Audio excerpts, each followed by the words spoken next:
Muy buenas tardes a todas y todos los presentes. Gracias al CIEP, a Jorge y Verónica por habernos convocado a compartir este panel entre amigos, con amigos y compañeros, como bien ha recordado Jorge. A Frank también somos de vieja data, de la vieja guardia, de los jóvenes de activistas de derechos humanos. Y por eso es sumamente grato. Solamente una breve mención que quiero hacer del reconocimiento que tenemos los peruanos a la gestión de Jorge en la Secretaría Ejecutiva de la Comisión Interamericana. Creo que él y su gestión con los comisionados abrieron el camino para los logros que vinieron después y que fueron tan significativos para los peruanos en lograr diversos informes primero, sentencias después, que hasta hoy siguen teniendo impacto en los esfuerzos de lograr que el sistema judicial peruano se cumpla con sus obligaciones y responsabilidades. Y por eso es que me complace, es primera vez que creo que nos encontramos en una actividad en Buenos Aires con Jorge, pero nos hemos visto decenas de veces en Washington y en otros espacios, y por eso me da mucho gusto estar en su casa y ser acogido en esta casa. Yo quería retomar a partir de algunos comentarios que colegas nuestros en paneles anteriores hicieron haciendo alusión a Perú. Américo, cuando hizo el paneo de los esfuerzos de comisiones de la verdad en América Latina, dijo de la peruana que había tenido una contribución en relación a incorporar el enfoque de género para visibilizar los casos de violación y violencia sexual contra la mujer. Creo que sí, es cierto, es eso, pero yo quiero destacar dos elementos de nuestro proceso de Comisión de la Verdad, después de 20 años de oscurantismo, de resistencia, de frustraciones, ¿no? El Poder Judicial, el Ministerio Público inactivo, el Poder Judicial incapaz, y la justicia militar más bien actuando, absolviendo o condenando también a veces injustamente o sin garantías a los que condenaba por terrorismo. Por eso yo creo que nuestra comisión, que ya viene recogiendo experiencias en América Latina y otras, un componente fundamental para una realidad como la peruana fuera haber recogido de la experiencia sudafricana y de Nigeria, pero dándole otro sentido a las audiencias públicas que se desarrollaron a lo largo y ancho del país para escuchar la voz de los que no tuvieron voz. Y creo que en un país como el nuestro, de composición campesina indígena, que fue el 70% de las víctimas de nuestro conflicto armado, fue importante darle en esa oportunidad de inicios de una transición la voz a los que no tuvieron voz a lo largo de esos años de graves y sistemáticas y generalizadas violaciones.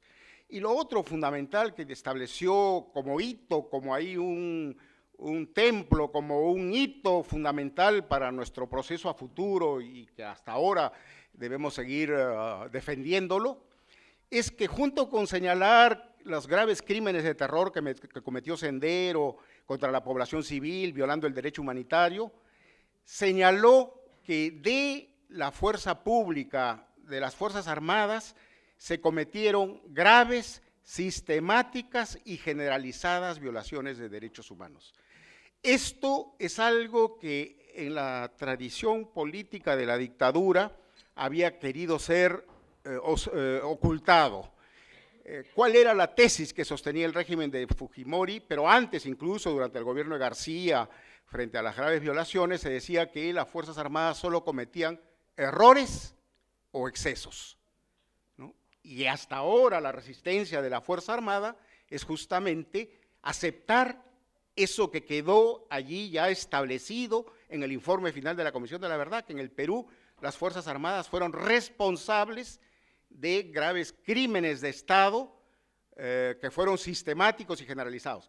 Yo recuerdo que en los primeros informes sobre desaparición forzada de la Comisión Interamericana, acumulando varios casos que habían llegado a ella, sacó los primeros reportes hablando de la desaparición forzada como una práctica generalizada en el Perú. Bueno, eso fue después recogido en el informe y fue parte de las conclusiones del informe de la Comisión de la Verdad.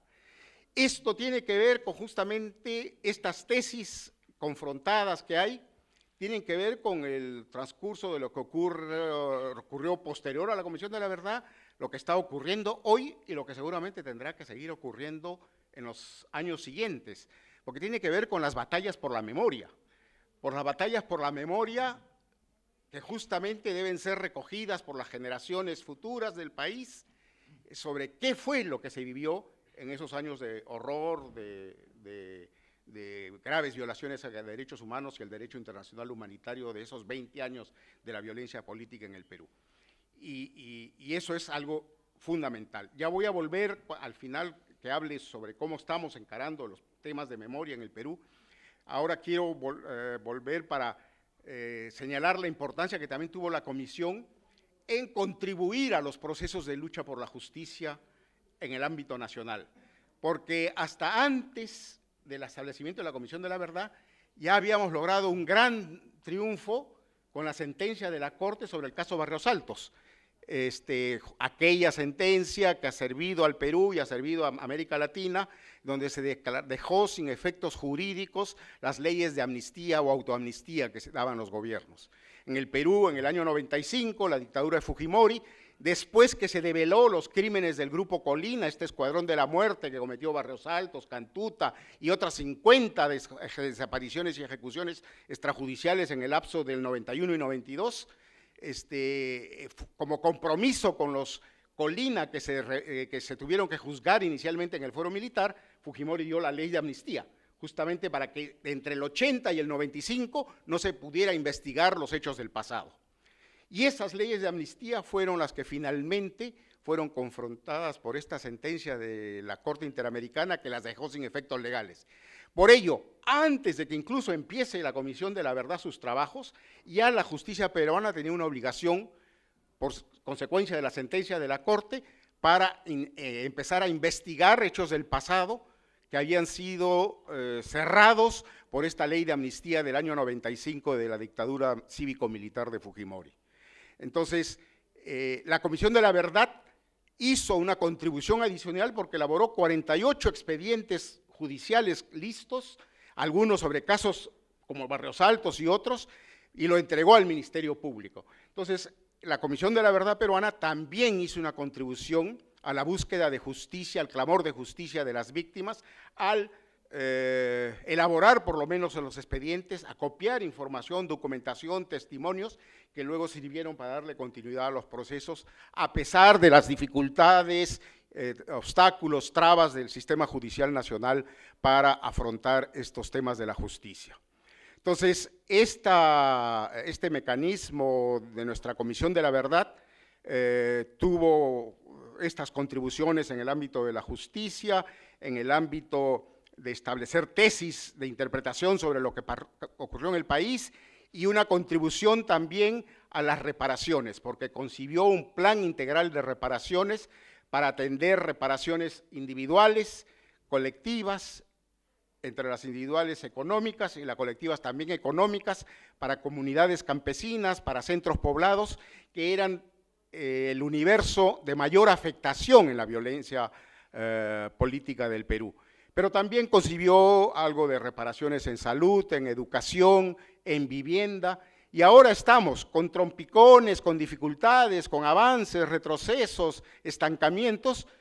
Yo soy parte de la Comisión Multisectorial de Alto Nivel del Ministerio de Justicia y Derechos Humanos, que es una comisión ad hoc que ejecuta el Plan Nacional, el Plan de Reparaciones del Estado peruano. Claro, no tenemos capacidad decisoria ahí los de sociedad civil, solamente somos observadores, podemos opinar, comentar, pero los que toman decisiones son los representantes del Estado en esa comisión, pero por lo menos hacemos vigilancia, monitoreo a las reparaciones.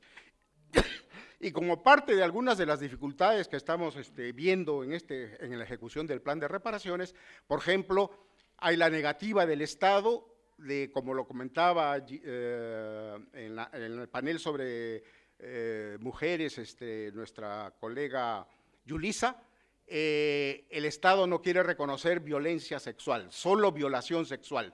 Y pese a que la sociedad civil hemos fundamentado en la comisión la Defensoría del Pueblo, el Estado no acepta hasta el momento que se extienda las reparaciones por violencia sexual.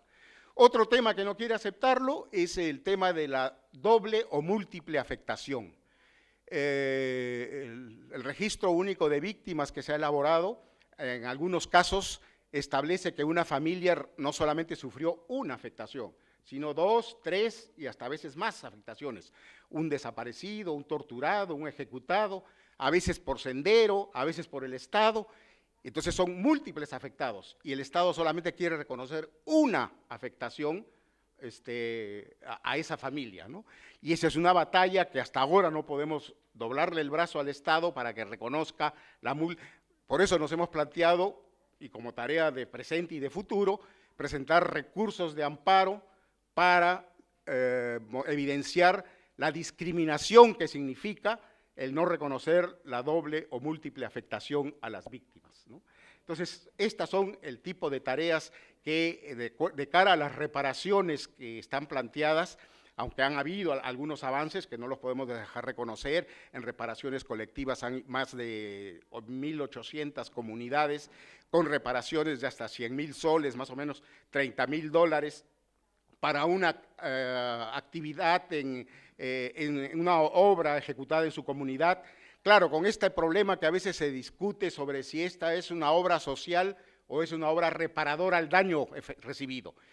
Y creo que ahí hay un tema que es importante que no confunda el Estado, cuando se trata de algo para reparar el daño por la violación o cuando se trata de una carretera, una escuela, una posta médica, que es como política social del Estado hacia el conjunto de los ciudadanos y no como una medida reparadora.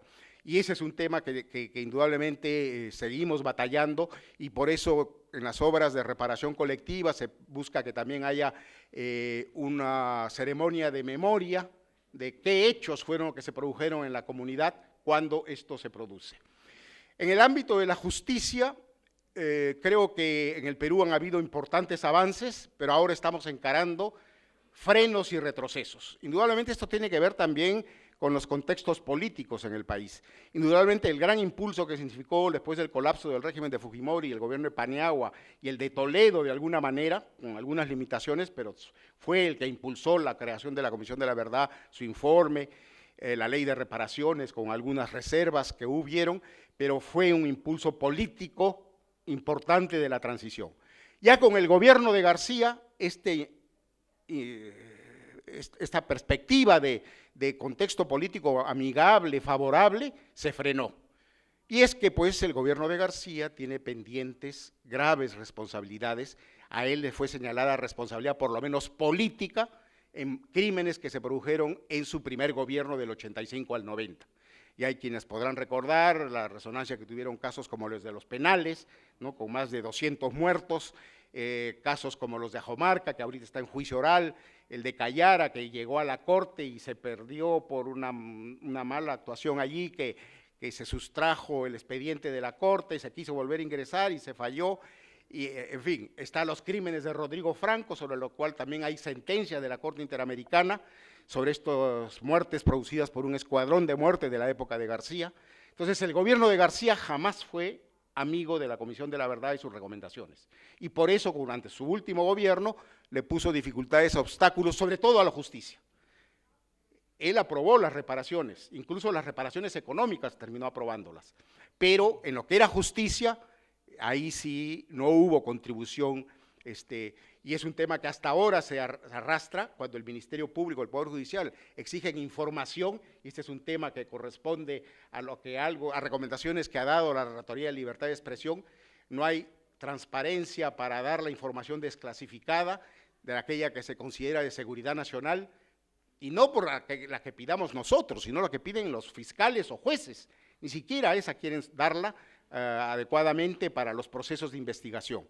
Y en ese sentido creo que lo que sí hemos tenido la capacidad del Movimiento de Derechos Humanos es de litigar en lo nacional, haber logrado sentencias importantes y significativas como la de Fujimori, haber logrado y seguir teniendo sentencias en la Corte Interamericana que rebotan en el sistema judicial nacional, haber en algún momento utilizado el sistema de justicia universal, pero en lo civil, en Estados Unidos, el caso de Tel Murtado, el responsable de la masacre de Ajomarca, que se había escondido en Estados Unidos, fue ubicado, se le abrió proceso civil en Miami, se le logró una condena por violación a derechos humanos y al pago una reparación civil de 30 millones de dólares, que claro, no los tiene, pero se logró una condena y después se logró la extradición al Perú y hoy está sentado en el banquillo de los acusados con un juicio penal por esa masacre de Ajomarca en el año 85 durante el gobierno de García, ¿no? Entonces, hemos podido utilizar algunos de estos mecanismos como complementarios, sabiendo que lo definitivo y decisorio para la justicia es lo que se logra en el ámbito interno para sancionar e identificar a los responsables. Hoy, con el actual gobierno, estamos sintiendo que se ha debilitado el sistema judicial peruano, después de los importantes avances de la Sala Penal de la Suprema, con la condena a Fujimori, la confirmación de la condena, la negativa al indulto humanitario a Fujimori, ahora hay la pretensión de que se declare la nulidad de la sentencia, ha presentado su defensa una revisión del proceso, cosas que son más de impacto político que de impacto jurídico, pero igual, ahí está siempre su pretensión, y como tiene un nivel de fuerza social y política en el país, eso no lo podemos dejar de reconocer, está presente esa pretensión de alguna manera también. Y sobre todo nos preocupa porque este estancamiento y de alguna manera retroceso, lo hemos visto en estos últimos meses, Américo en Calcaterra hizo referencia a esta errática posición de la justicia peruana, que con esta, y lo lamentable es que sea el mismo magistrado que presidió la sala que condenó a Fujimori, César San Martín, el que ha presidido la sala, que ha adoptado la prescripción, porque no es, según ellos, en este caso, un caso de lesa humanidad, una masacre, un crimen en una ejecución extrajudicial en una región de la Libertad al norte del Perú. Y claro, a raíz de la reacción mediática que hubo sobre esta absolución, tuvo que sacar una nota de prensa a la Corte Suprema diciendo que esto estaba jurisprudencia para otros casos. Pero por lo menos se tomó la decisión de declarar prescripción en ese caso. Y ahora está habiendo otras absoluciones. Y el de hecho que este entorno político no es favorable para la justicia es lo que ayer ha ocurrido en el Perú. No sé si han percatado en las noticias, ha salido la denuncia de que el reciente designado ministro del Interior por el presidente Humala hace una semana, acaba de aparecer que tiene un proceso penal abierto con arraigo, que no puede salir del país, y es el ministro del Interior, en un caso del asesinato de un periodista en el año 88 en Huanta, en Ayacucho. O sea, era el capitán Arturo, era su seudónimo en esa época, y hoy es el ministro del Interior, general retirado, del gobierno de Ollanta Humala. Entonces, ese contexto es el que es desfavorable para los avances de la justicia, y por eso es que estamos alertas, atentos, incluso en el caso del procesamiento al Escuadrón de Muerte Colina, que habíamos logrado una sentencia, la Corte Suprema revisó esa sentencia y rebajó las penas a Montesinos y al Grupo Colina. Pero como el caso era materia de competencia de la Corte, hicimos un recurso ante la Corte Interamericana diciendo que estaba incumpliendo el Estado peruano con su obligación de juzgar y sancionar adecuadamente. Y la Corte se pronunció. Y la justicia peruana tuvo que aceptar la decisión de la Corte, revisar esa decisión de la Corte Suprema, volver a convocar una nueva sala y volver a reponer la pena originalmente establecida. Entonces, con esto quiero demostrar que es importante utilizar todos los medios para incidir sobre la justicia nacional, ¿no? Y creo que aquí, como era un caso que estaba bajo supervisión de la Corte, pudimos hacer esa acción para lograr revertir algo que nos hubiera parecido imposible si este caso no hubiera sido competencia de la Corte Interamericana. Por eso es que hoy, con todas las dificultades que tenemos como movimiento de derechos humanos, porque bueno, estamos debilitados, porque la cooperación internacional ya no mira con la misma atención la situación de Perú, los equipos se debilitan, los equipos legales, la defensa, pero ahí estamos, ¿no? Batallando por garantizar el derecho de las víctimas a la justicia, acompañar a las víctimas, sus organizaciones en la demanda de la justicia, activando casos ante el sistema interamericano, no solamente del presente, sino también casos todavía del pasado. Está el caso Chavín de Huántar, de la Embajada de Japón, que está por emitirse sentencia en cualquier momento. Un caso que hizo relación también Yulisa, el de Gladys Carol Espinosa, de una emerretista presa, pero que fue violada hace 15 años en el momento de su detención y jamás el Estado quiso investigar esa violación sexual que sufrió ella en su detención preventiva antes de ser juzgada. Entonces, esto nos muestra cómo es necesario seguir manteniendo la actividad en lo internacional y en lo nacional, y buscando reforzarnos mutuamente, ¿no?, para poder por lo menos fiscalizar al sistema judicial nacional peruano en esta búsqueda de justicia. Y somos conscientes que no va a ser posible lograr justicia para los miles de casos que ocurrieron en los 20 años de la violencia. Y eso lo tenemos claro desde un comienzo, cuando empezó la Comisión de la Verdad. Nosotros dijimos, tenemos que buscar casos simbólicos, casos emblemáticos, casos de los diferentes periodos de la violencia y casos de las distintas regiones del país. Y con eso podemos buscar cubrir de alguna manera el conjunto de las víctimas del país a través de estos casos emblemáticos. Y por eso ahora ya no es nuestra preocupación llevar a juicio más casos de la época Fujimori. Ahora estamos concentrados en casos de la época de Alan García, 85-90, y de la época de Belaúnde, 80-85. Yo he hecho referencia a algunos de la época de García, Penales, Rodrigo Franco, Ajomarca, Callara, como algunos de los que estamos ahora litigando para llevar a la justicia. Y del caso de Belaúnde hay un caso muy emblemático, porque es el primer caso de desaparición forzada que se denunció, el caso Los Cabitos, que es un sitio, Los Cabitos era el cuartel donde funcionaba el Comando Político Militar de Ayacucho. Y ahí, adyacente a Los Cabitos, se ha encontrado una fosa con 100 cadáveres, se ha encontrado un horno, se ha encontrado un tanque de combustible, ¿no? Y hoy estamos dando la pelea, ya hemos logrado que de alguna manera una primera victoria para que ese lugar se convierta en un santuario de la memoria.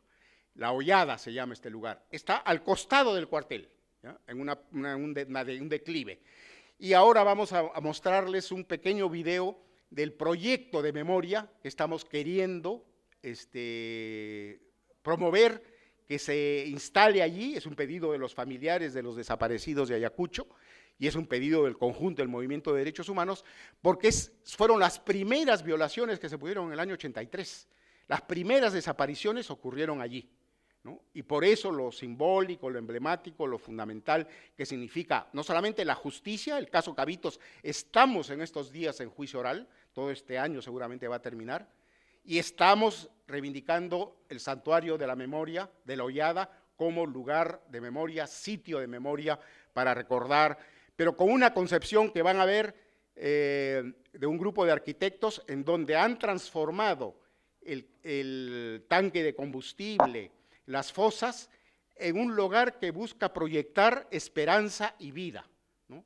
En vez de combustible, ese tanque va a tener agua que discurre, ¿no?, para poder significar esta búsqueda de transformar un sitio de horror en un sitio de esperanza y vida, ¿no? Este es el proyecto que han hecho un grupo de arquitectos jóvenes sobre la Hollada. Todavía falta conseguir la final adopción ¿cómo se llama?, de las autorizaciones para hacer y luego el financiamiento para la Hollada, ¿no? Pero por lo menos hay consenso en el movimiento de derechos humanos en las víctimas de Ayacucho, y hemos logrado que el gobierno nacional y el gobierno regional por lo menos tengan un compromiso formal con este proyecto de la Hollada. Y esto tiene que ver con la promoción no solamente de los lugares y sitios de memoria, que ese es un tema, pero también con los procesos de memoria. Y en el Perú estamos enfrentando dos negacionismos en relación a los procesos de memoria. Uno, el negacionismo de Sendero Luminoso, que no quiere reconocer los crímenes de terror que perpetró y que ahora es quienes claman por la amnistía general para todos, para ellos y para los militares, y por eso niegan sus responsabilidades en los crímenes del pasado. Y el otro negacionismo es el de algunos sectores políticos que estaban comprometidos con gobiernos que violaron derechos humanos como el fujimorismo, el APRA y otros sectores conservadores y la Fuerza Armada, que dicen que el informe de la Comisión de la Verdad se sobrepasó en calificarlo de violaciones generales sistematizadas, que solamente hubieron errores y excesos, que en el Perú no hubo conflicto armado, no quieren reconocer que hubo conflicto armado, sino que hubo violencia política. Sin embargo, el Perú desde el año 84 ya tenía aceptada en su territorio las delegaciones del Comité Internacional de la Cruz Roja, aplicando el artículo 3 común de los protocolos de Ginebra, ¿no? Sin reconocer el estatus beligerante de Sendero ni nada, pero interviniendo sí para atender la población civil afectada por el conflicto. Entonces, pero esas son las resistencias que hoy tenemos. Y por eso es que hasta ahora no se logra establecer el contenido museográfico del lugar de la memoria en Lima. En Lima ya tenemos un edificio para el lugar de la memoria, el sitio de memoria nacional, donde va a haber una instalación. Lo único que se ha inaugurado hace 15 días ha sido el auditorio, y ya están habiendo, hoy día hay una función de presentación de un informe de 30 años de tortura de Amnistía Internacional en ese auditorio, pero todavía falta ver la batalla por el contenido del guión museográfico, ¿no? Si se va a reconocer los contenidos básicos de la Comisión de la Verdad y se va a rechazar estos negacionismos. De hecho, el negacionismo de Sendero es consenso en la sociedad peruana negarlo, pero el negacionismo de parte de actores del Estado es lo más complejo, lo más difícil, porque desgraciadamente tenemos que reconocer que en el Perú se instaló un sentido común de aceptar la barbarie del Estado contra la barbarie de Sendero. Y creo que eso es algo lamentable que todavía no hemos logrado revertir. Y por eso es una tarea educativa con las nuevas generaciones. Los contenidos del informe de la Comisión no están adecuadamente recogidos en la currícula escolar todavía, pero esa es una tarea, un reto que tenemos a futuro. Entonces, son retos en relación a verdad, justicia, reparación, pero también hay retos institucionales democráticos, porque si no tenemos una justicia que dé respuesta no solamente a los crímenes del pasado, sino a los crímenes del presente y a los delitos del presente, a la conflictividad social, a la discriminación, a la exclusión de hoy, no habremos avanzado sustantivamente con un régimen democrático que garantice esos derechos para los peruanos y peruanas. Por eso es que lo que levantemos a partir del proceso de justicia transicional en el Perú va a tener impacto sobre el futuro de Perú que queremos construir los peruanos, ¿no? Sobre cómo recogen o no estas banderas los actores políticos, los actores sociales. Vamos a entrar a un proceso electoral regional en los próximos meses, en octubre, en 2 años un nuevo proceso electoral nacional, y por eso tenemos que seguir estando atentos, vigilantes, exigentes, fiscalizadores de estos procesos como el que hemos vivido en el Perú. Entonces, con esto yo agradezco esta invitación y en todo caso, si hay alguna inquietud, después la podemos profundizar. Sí. ¿Ya lo terminaron de pasar? No. Pásenlo, por favor. Para que vean, este es un grupo de arquitectos jóvenes que hicieron este proyecto a lo largo de un año en diálogo con los familiares. Eso es lo bonito de este proyecto, que no fue un grupo de arquitectos que fue, vio, recogió, sino que volvía, le decía, esto queremos hacer, ¿qué opinan ustedes? Hasta que ahora ya un consenso de los familiares.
que es en donde se encontraron estas fosas clandestinas con los restos de 100 personas y sobre todo los territorios adyacentes.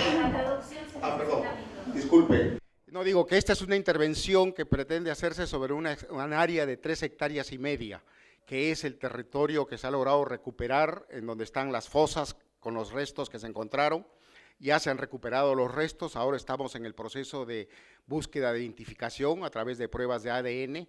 Antes de yo venirme, hace una semana, logramos que se identificaran 3 restos más, ¿no? Ahí habían 6, pero en fin, todavía no, recién estábamos buscando a los familiares para poder comunicarles y después iniciar el proceso de entrega. Recordemos que en el Perú se estima que hay 3,000 o 4,000 fosas clandestinas con restos humanos. Y por eso ahora también, como tarea de futuro, estamos buscando promover una ley de búsqueda de personas desaparecidas. Ya hay un proyecto que hemos trabajado con el Estado, está en el Ministerio de Justicia, no conocemos la versión final, nos han dicho que en las próximas semanas se va a presentar al gabinete para su aprobación y luego ser enviada al Congreso. Pero esa es una concepción que no es solamente con fines penales, judiciales, sino humanitarios, y por eso la Cruz Roja Internacional también nos está apoyando, porque es buscar los restos, identificarlos para poder entregarlos a los familiares. Si además sirven para procesos penales, en buena hora, pero el fin humanitario es el que está prevaleciendo en esta búsqueda de los restos de las miles de fosas que todavía están pendientes por exhumar e intervenir en el Perú. Gracias.